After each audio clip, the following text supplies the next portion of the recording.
At the end of the appointment, I did feel a little discouraged. I know some of you guys are like, did you advocate?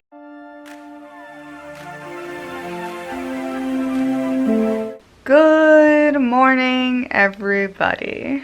I just noticed I have no shame in recording in my PJs. I'll wake up and be like, let's start recording. It's pretty funny.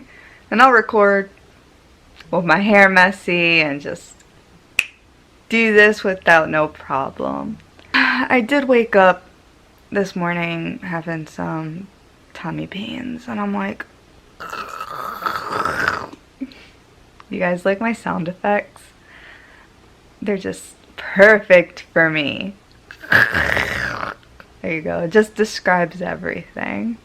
If you are a first-time subscriber or first-time viewer, my sound effects will describe my mood, how I'm feeling, and my stupidity.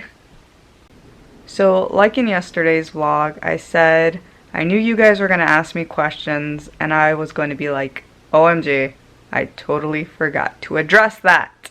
And that is what's happening right now. You guys are asking me questions, and I'm commenting back and answering your questions, but I'm going to address them right now on the vlog. So let's do that right now.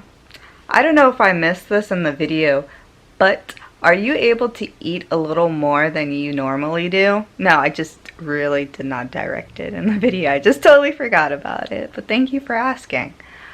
Honestly, no, I still can't eat as much. And like I said, I am friends with a couple people who do have mouths. And I asked them because I was very concerned. I was just like, when you got your nerve block, were you able to eat a lot more? Or was it like a slow process? And they definitely told me, they're like, it is a very slow process. Do not jump into it. Don't try to jump into it. Take it very slow. And I was like, got it. And they also told me, they're like, your stomach has shrunk so much, so take it easy. Another comment that I got was, how long does a nerve block like this usually last? My doctor told me it could last up to 3 months. Then he also told me was with other patients it can last up to even a week. It just depends on each patient. And I was just like, ah. Now what makes me a little nervous is how the nerve block is affecting me right now. The pain is, coming on and off. So I feel like the pain is fighting the nerve block. It's fighting to come back. So this nerve block is not going to last that long. That's what's in the back of my mind. What do you guys think? I would love your opinions.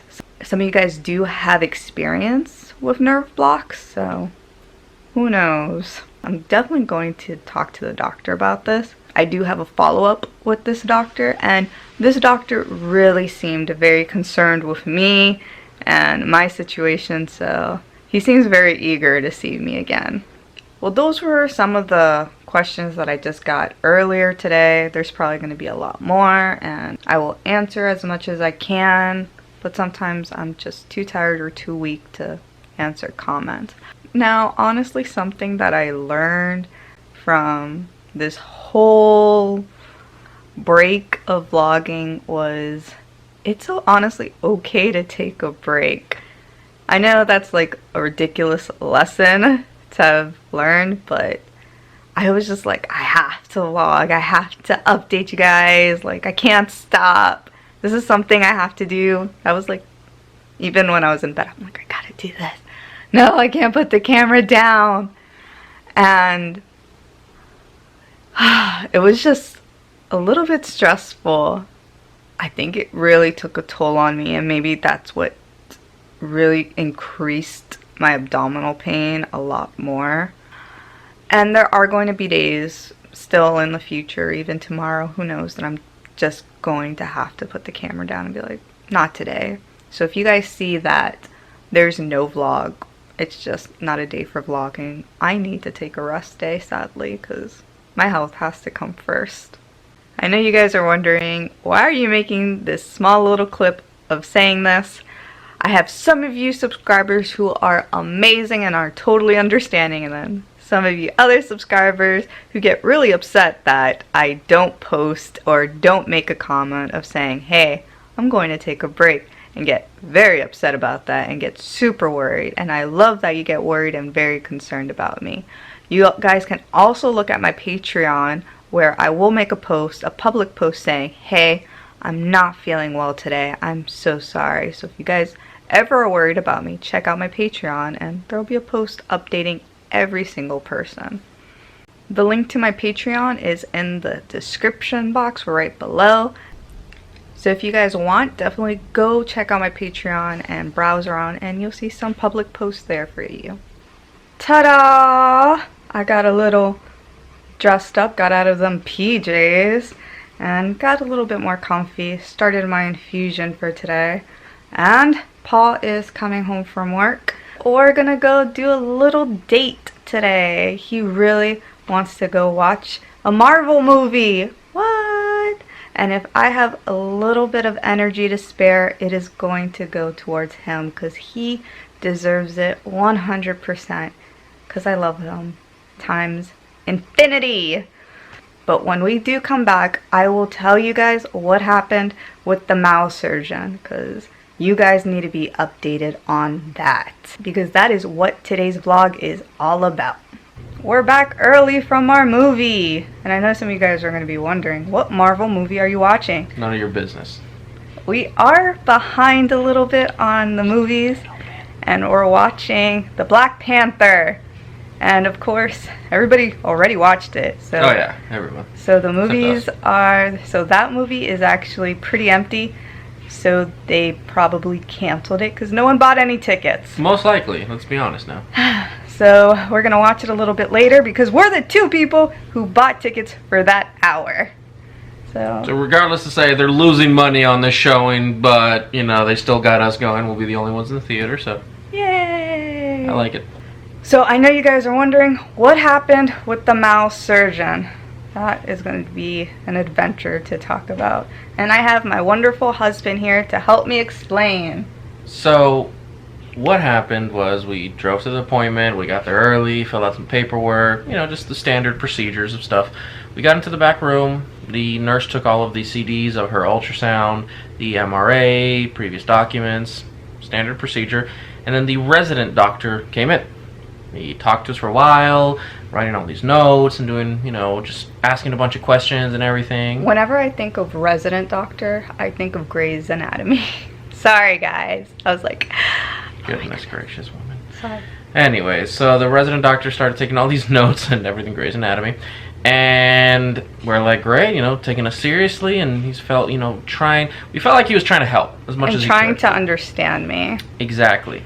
So he's like, all right, I'll be right back. Let me go get the doctor and we'll be back in. The other doctor came in. Instantly, my feeling from his demeanor, his facial expressions, and the way how he was coming in here, he's like, why are these people here? He didn't take us serious. Not at all. He sat down and he just looked at us and goes, he didn't cough, but what he did say, he goes, what can I do for you guys? But like in a way of like, why are you here? So we explained to him like, hey, her symptoms and her internist kind of think that she has MALS. So we've done some testing and stuff like that, and we've been told that you are an excellent doctor to diagnose MALS and a surgeon as well. So let's, what do you think? And he goes, well, he starts asking some questions that have nothing to do. First off, he was just like, let me ask you questions that will help me understand if you truly have MALS. They were questions that the first thing that popped in my head was, is he my gynecologist? He was like, how is your pee, the flow? And then he asked me about my stool. And eventually Paul was just like, these are some basic bitch questions. Pretty much. Like, where's your pain? In the center. Okay, and your urine, do you have problems urinating, and your stool, and questions like that that have nothing to do with MALS per se. And at the very end, he's just like, well, you don't have MALS. You're fine. You need to go to a neurologist. That's all we can do for you. At the end of it, I know some of you guys are like, did you advocate? What did you do? in this appointment, I was still recovering from my nerve block, so I was just not feeling the best. I was giving Paul a look like, I don't feel good. Advocate for me, answer questions for me. And I'm pretty sure the doctor picked up on this and possibly took advantage. He's like, I got this, let me just kick her out, because it felt like a really rushed appointment. Yep. Again, the resident was very intuitive. He's like, hey, you know what's going on, and writing all this stuff down, and you know, we felt nice with him, but the actual MD, the actual doctor, surgeon, everything, he's like, yeah, you don't have mouths, you're fine, go to a neurologist. At the end of the appointment, I did feel a little discouraged, and at the same time I was like, I don't care, I don't feel good. But I am friends with a couple of people who do have mouths, and I talked to them. I was just like, was this an appropriate question? What do you think? Did this happen to you? And they told me, they're like, that is, nope. What was this doctor thinking? This was not supposed to happen. This doctor did not know what he was doing. He is not an expert at mouths. It just gave me reassurance that, okay, let me keep going with mouths, but at the same time, look at other things as well. Now, some of Janice's friends who have had mouths and are dealing actively with mouths, they have the same things, that on their scans, everything looked perfectly normal, routine, no big deal. But when they actually went through the surgery, the surgeon said you had a very severe case of mouths, that the scans and stuff like that didn't show anything. So we're trying to make sure that we get the proper answers, because we have heard of instances where everything looks normal, but when they go in to do the surgery, it's not. So we want to make sure that the doctor's on the same page with us and is understanding her and everything that she's going through. So when I asked the surgeon, is there more specific scans that I can do? Or redo. Yeah, he was just like, nope, you're good. There's nothing else we can do for you. I was just baffled. I was like, all right. Yeah, this is not going to work between us. He was being very short with us. You Yeah. know, we like I said, the resident took his time talking to us and trying to understand us, but the actual surgeon was like, you're fine, just, you're good. So guys, this is where we are going to end it. And if you guys are ever having a difficult time with a doctor or an unproductive appointment, it's okay to just walk away or just say, hey, we're not working out. This relationship, we need to break up. And you can say in that instance, it's not me, it's you. Yes, that's a good breakup line for that moment. Usually the other way around, but... Yes. So guys, me and Paul are going to go do our movie later on tonight and have us time, because Paul deserves it. I do. So, adieu and good night.